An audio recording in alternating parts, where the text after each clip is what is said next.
This call is now being recorded.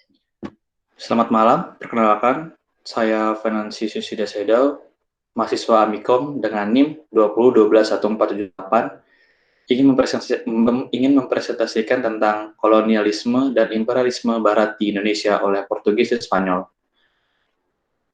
Baik, saya akan langsung masuk ke materi. Yang pertama, bangsa Portugis. Dari Sungai Tejo yang bermuara ke Samudra Atlantik, itulah armada Portugis mengarungi Samudra Atlantik, yang mungkin memakan waktu sebulan hingga 3 bulan melewati Tanjung Harapan Afrika menuju Selat Malaka. Dari sini penjajahan dilanjutkan ke Kepulauan Maluku untuk mencari rempah-rempah komoditas yang setara emas kala itu. Pada abad 16, saat petualangan itu dimulai, biasanya para pelaut negeri Katolik itu diberkati oleh pastor dan raja sebelum berlayar melalui Sungai Tagus. Biara Santo Jerónimos atau Biara dos Jerónimos dalam bahasa Portugis itu didirikan oleh Raja Manuel pada tahun 1502 di tempat saat Vasco da Gama mulai petualangan ke timur.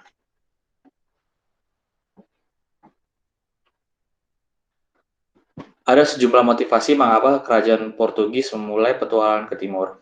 Ahli sejarah dan buku arkeologi Islam UK, Jan Dasar Mita, dalam buku Indonesia, Portugal, 500 Years of Historical Relationship, KPSA 2002, mengutip sejumlah ahli sejarah, menyebutkan tidak hanya satu motivasi kerajaan Portugis datang ke Asia. Ekspansi itu mungkin dapat diringkas dalam 3 kata bahasa Portugis, yakni Feitoria, Fortaleza, dan Igreja. Arti harfiahnya adalah emas, kekayaan, dan gereja, atau perdagangan, dominasi militer, dan penyebaran agama Katolik.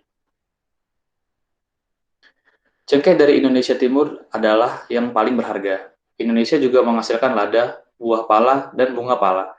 Kekayaan alam Indonesia yang begitu melimpah, termasuk dalam tanaman rempah-rempah, menjadi alasan Portugis ingin menguasai daerah Indonesia sekaligus menguasai pasaran Eropa.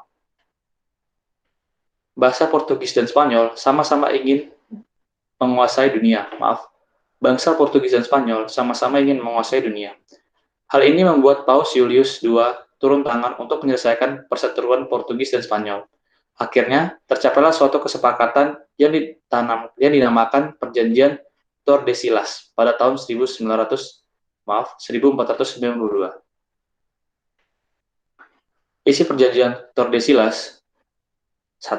Membagi dunia ke dalam 2 wilayah kekuasaan yang dibatasi oleh garis Tordesillas yang membentang dari kutub utara ke kutub selatan, melalui Kepulauan Verde di sebelah barat benua Afrika.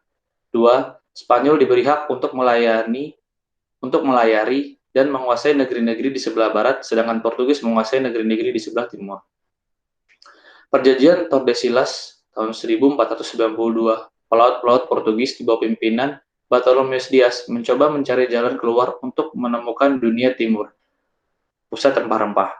Akan tetapi hanya sampai ke Tanjung Harapan, Cape of Good Hope.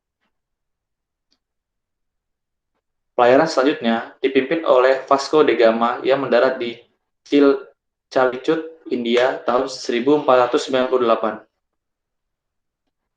Portugis menyerang Malaka tahun 1511 dipimpin oleh Alfonso de Albuquerque dan berhasil menguasainya. Dari India, Portugis mengirim misi ekspedisi pelayaran ke timur tahun 1510 yang dipimpin oleh Alfonso de Albuquerque.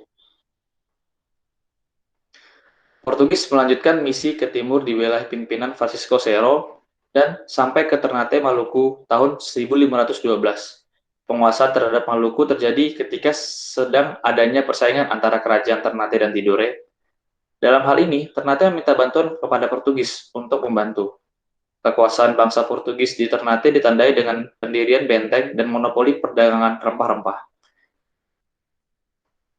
Setelah praktek monopoli yang dilakukan, Portugis semakin nyata merugikan Ternate. Para penguasa Ternate menolak Portugis. Puncak dan penolakan tersebut terjadi ketika Sultan Hairun, Raja Ternate, dibunuh oleh Portugis. Pada tahun 1575, rakyat Ternate di bawah pimpinan Babullah, Purta Sultan Hairun menyerang Portugis dan mengusir dari wilayah Ternate. Dengan kekalahan ini, Portugis pindah ke wilayah Tidore pada tahun 1578, mendirikan benteng untuk menguasai mempertahankan kekuasaannya di wilayah Maluku. Ringkasan perjalanan bangsa Portugis. 1486, Bartolomeus Dias berhasil mencapai Tanjung Harapan. 1498, Vasco da Gama menginjak kaki di Calcilut. 1511, Portugis di bawah kepemimpinan Alfonso de Albuquerque berhasil menguasai Malaka. 1512, Alfonso mengirim ekspedisi ke Maluku, Kepulauan Aru, Banda, dan Ambon, dan berhasil mendarat di Ternate. 1522, Antonio de Brito mendirikan benteng Saint John di Maluku. Bangsa Spanyol. Tahun 1492, Christopher Columbus memulai misi penjelajahan untuk menemukan kepulauan Hindia, yaitu Indonesia, tapi malah mendarat di Kepulauan Bahama di benua Amerika.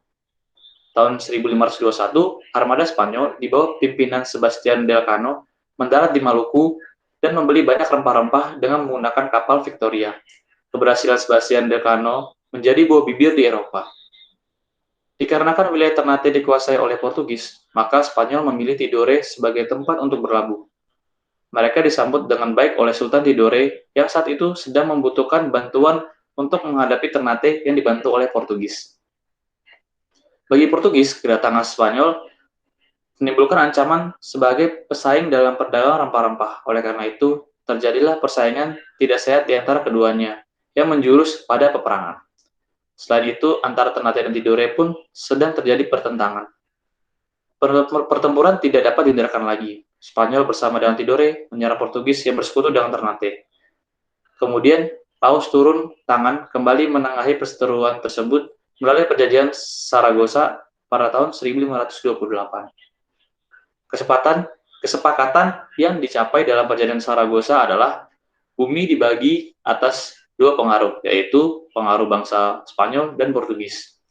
Wilayah kekuasaan Spanyol membentang dari Meksiko ke arah barat sampai Kepulauan Filipina, dan wilayah kekuasaan Portugis membentang dari Brazil ke arah timur sampai Kepulauan Maluku. Daerah di sebelah utara garis Saragossa adalah penguasaan Portugis.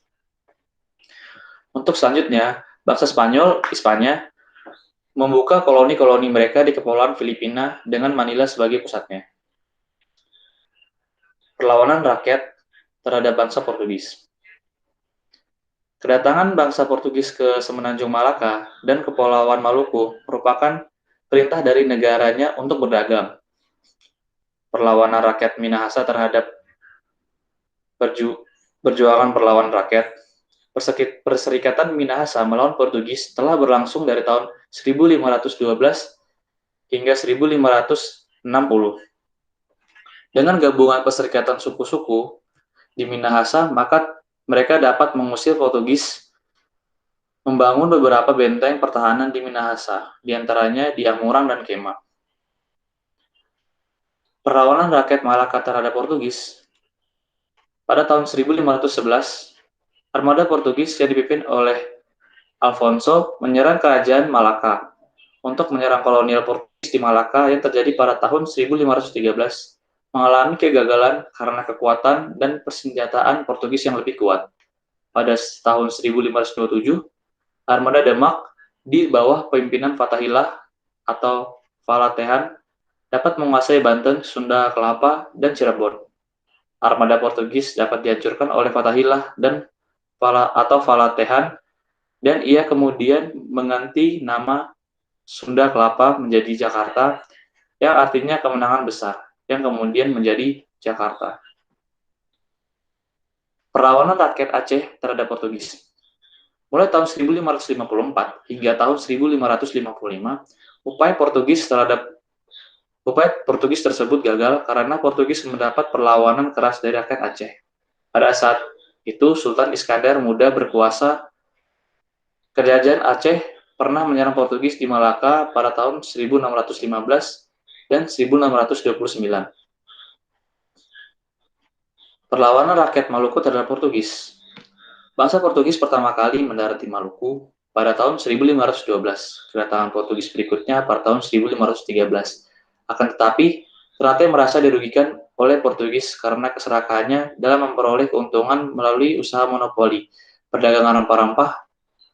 Pada tahun 1533, Sultan Ternate menyerukan kepada seluruh rakyat Maluku untuk mengusir Portugis di Maluku.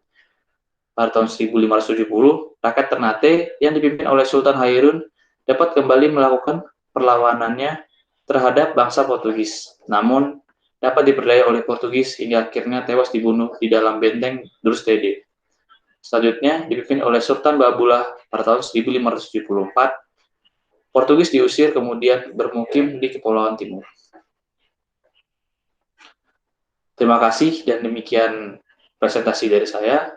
Maaf jikalau ada salah penyebutan kata dan salah penyebutan nama dalam tokoh-tokoh dalam presentasi saya. Terima kasih, selamat malam.